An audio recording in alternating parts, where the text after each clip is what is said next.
Hi, I'm Jack Stein. I'm the Director for NIDA's Office of Science, Policy, and Communications. And I'm here with Tom Hill, who is the Director of Programs at Faces and Voices of Recovery. Tom, thanks for joining us. Absolutely, Jack. Tom, can you please tell us how have communities responded to the development of recovery-based organizations?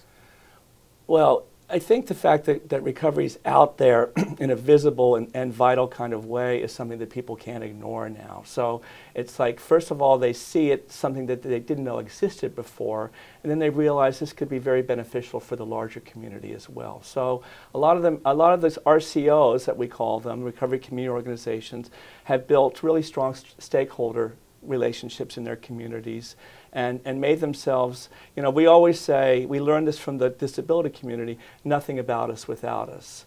And part of that is that, in the past, services and policies were figured out without the benefit of the recovery community pitching in and giving their perspective. So by adding our perspective to that, we'd like to think that things are enriched in a whole new way. And how do you see the research community participating in work with you? Well, Chuck, one of the things that I think is holding us back more than ever, you know, the Affordable Care Act has given us a great impetus to sort of step up to the plate in a new way. The thing that's holding us back, I believe, is the lack of evidence-based practice for peer services.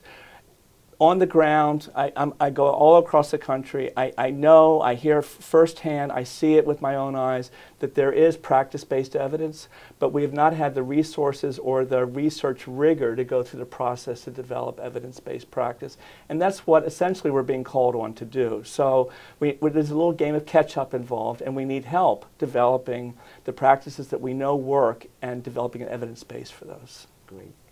And what drives you to do this on such a passionate level? Well, I'm a person in long-term recovery, so when I talk about peer recovery support services, the basis for that is lived experience of addiction and recovery.